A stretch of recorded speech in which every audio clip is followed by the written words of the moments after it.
the cognitive factors in learning.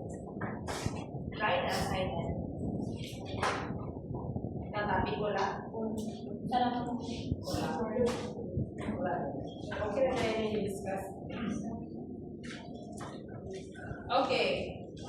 So our objectives at the end of the lesson, students should be able to identify the cognitive and metacognitive factors in learning and differentiate the perspective and concept related to cognition and metacognition. So we are done with the pre-test. Okay. So our next activity, we will group the class into two. What? What we have? We have one. Total of 1, 2.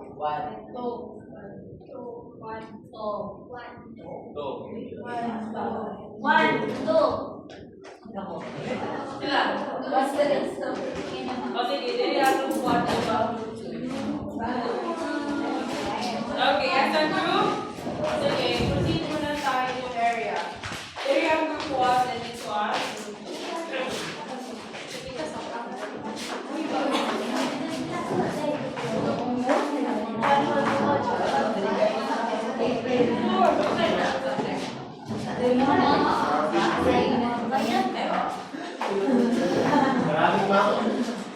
Okay. Sige, bagay mo na lang kung assignment. Okay, as a group, brainstorm ideas and fill out your life provided to complete the sentence. After 5 minutes, present your answer to the class. So, what ang guru natin? Okay, group 1, then okay, again, as a group, brainstorm ideas and fill out the underline provided to complete the sentence. Ano siya?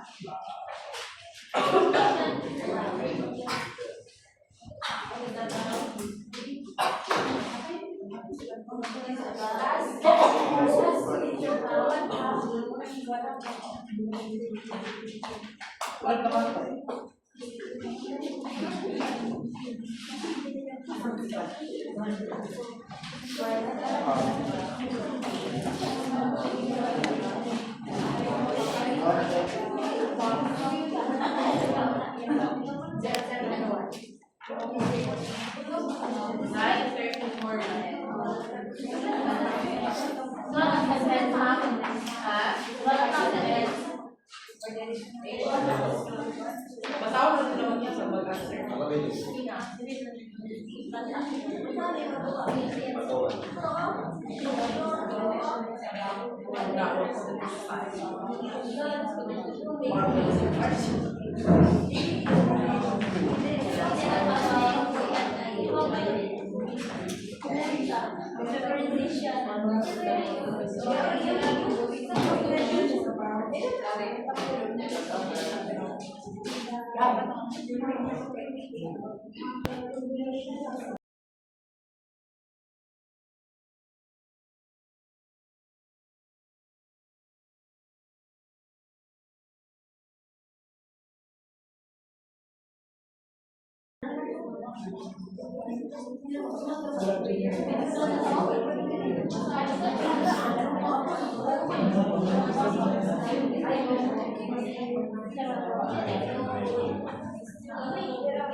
One minute. Then choose one representative to present or explain your answer.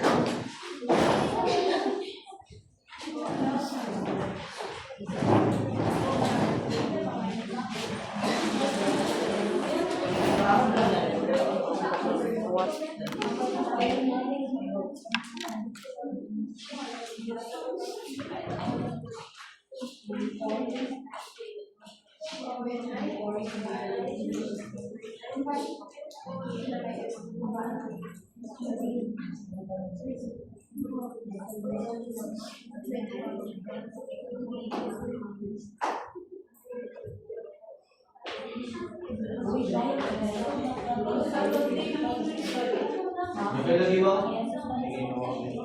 Di siya ba dito eh? Di siya kaya. Pwede na kasi iba siya.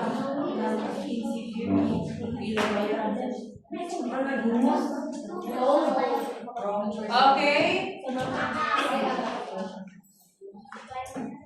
Time's up. Hindi ba sinagagas? Wala pa tayo. Mabale?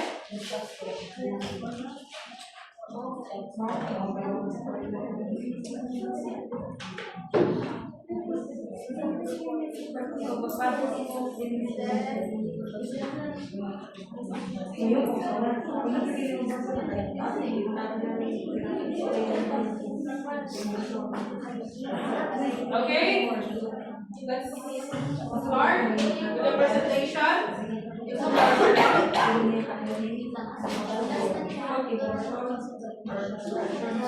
Again, you need to explain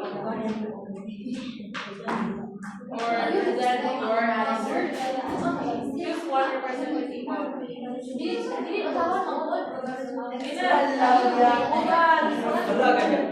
Shall we start with this one? Yes. Who will present?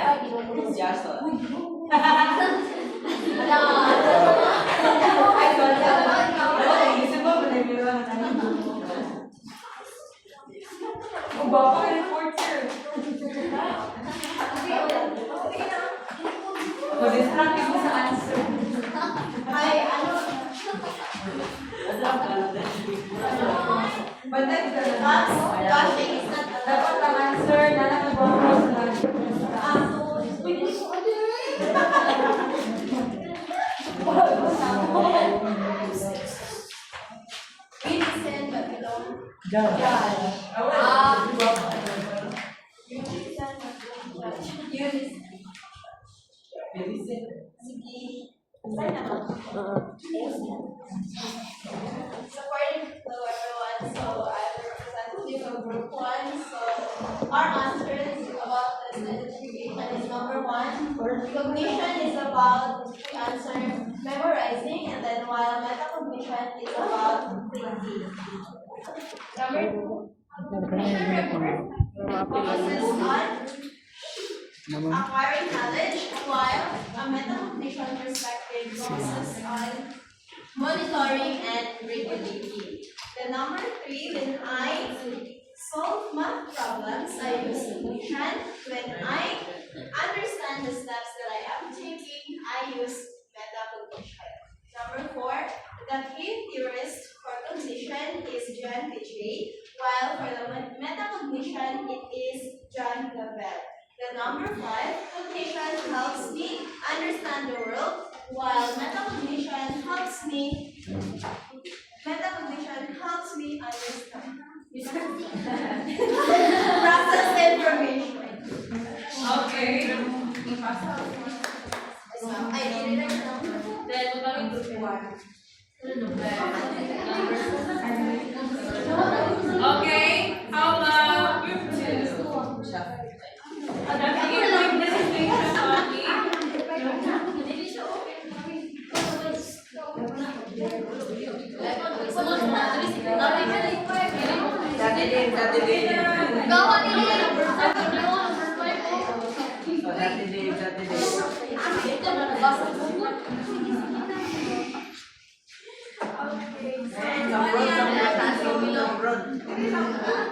So, cognition is about thinking and processing information, while metacognition is about thinking about thinking. Thinking about your thinking. So, number 2, a cognition's perspective focused on the process of thinking and learning. A metacognition perspective focused on monitoring and regulating the thinking and learning. Three, when I solve math problems, I use cognitions when I check if my answer is correct. When I check if my answer makes sense. I use metacognition. Number four, the key theories of cognitions is Piaget. Or metacognition. Wala ko isumpan.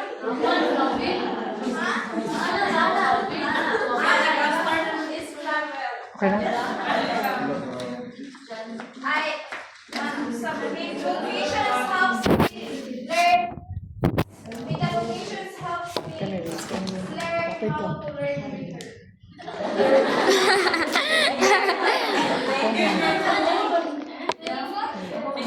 Patong mo na. Patong na para di mo sila. Nalilog po sa taas.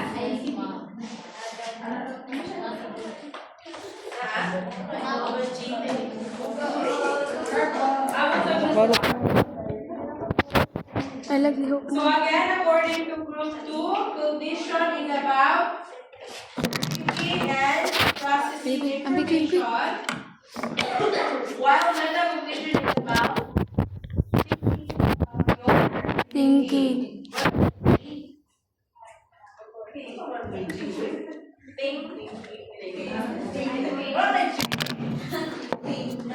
While the group 1, okay, cognition is about memorizing, while metacognition thinking about. So let's check later. Problem is triple L. Now, how was your experience doing the activity? Don't know. Was it easy or difficult? Moderate. Wow. Moderate. Why? Bakit moderate? For me, it's moderate because we have the unity of our group. So it's moderate for me because we have a unity in our group and we shared our ideas so we can answer the. Okay, thank you. How about what general topic can be derived based on the activity and the concept learned? Group 2. What general topic can be derived?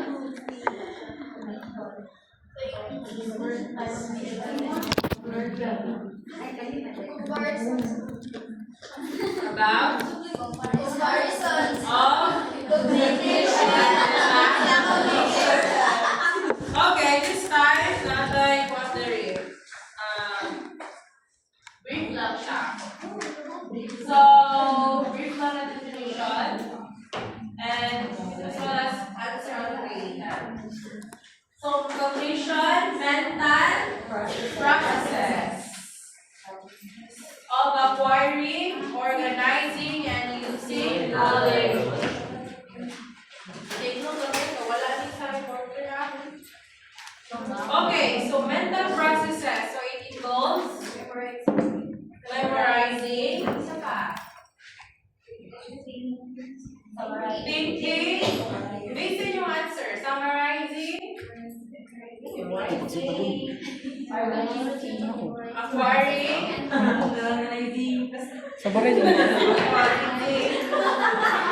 using our knowledge. And Piaget is the proponent of cognition. And metacognition, I discussed today, that it is the awareness and regulation of one's own thinking processes. Who can give an example of metacognition? Overthinking, Eloy? Thinking about thinking.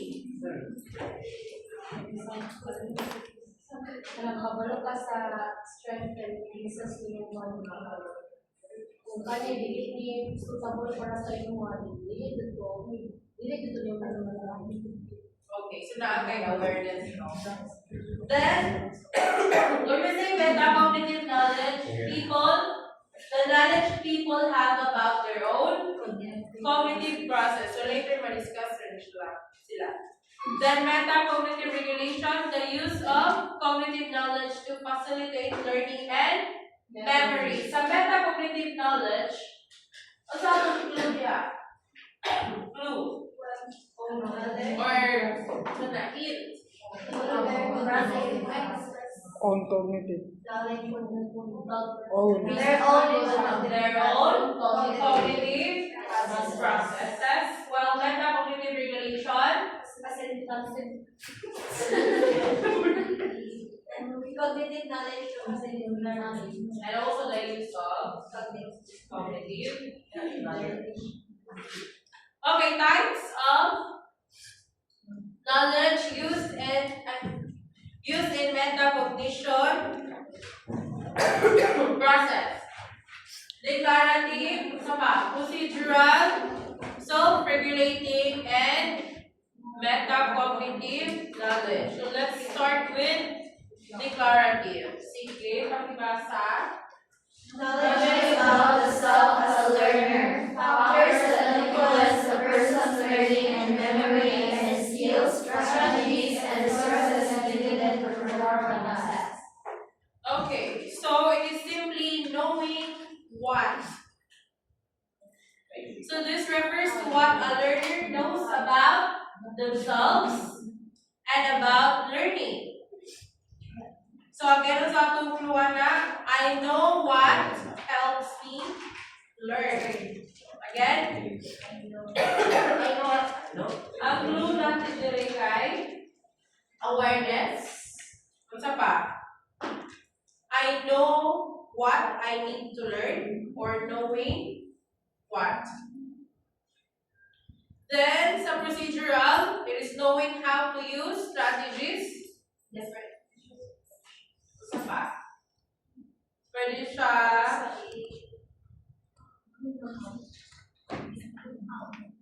how.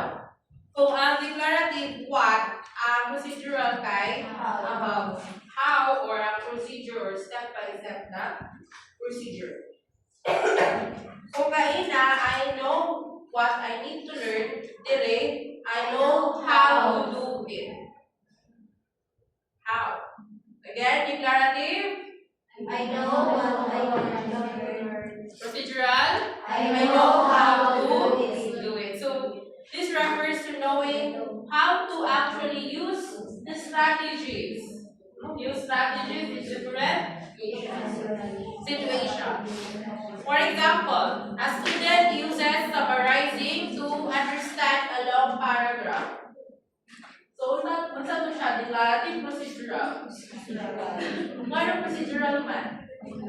Kaya naggamit ng strategy. So, kabalo siya usapon. How about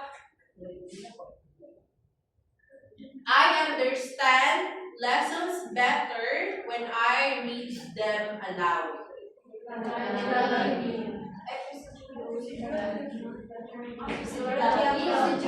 Sama. So, okay. Outside, sir? So ba? Kita ko ano example siya. Ngayon si Rani ba?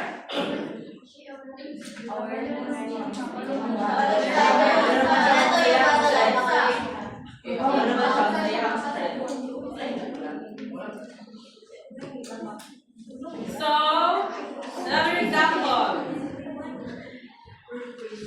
Okay, another clue sa declarative bitaw no by knowing what works. Then, sa procedural, knowing how to use what works. Again, pakiting no. Ang declarative, knowing what works.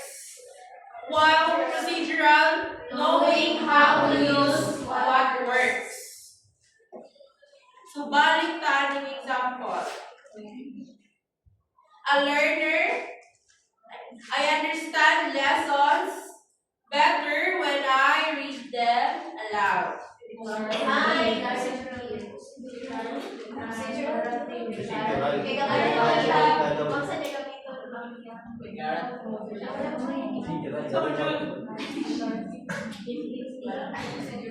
Knowing what words have declarative. Knowing how to use what words. Okay, how about I learn better when I draw diagrams? I actually draw diagram when studying science. Let's proceed sa self-regulating knowledge. Balik ko ba sa gagawin ko Knowing the conditions as to when to reply to the procedures and strategies to ensure completion of the task. Okay, so ang clue dito is when to reply or knowing when and why to use strategies. This refers to the learner's ability to decide when, where, and why to use certain strategies to successfully complete a task. I know when and why to use what I know. Again, I know when and why to use what I know. For example, a student decides to reread a difficult paragraph because they did not understand it the first time. Saan to siya? Self-regulating thinking. Ano ba?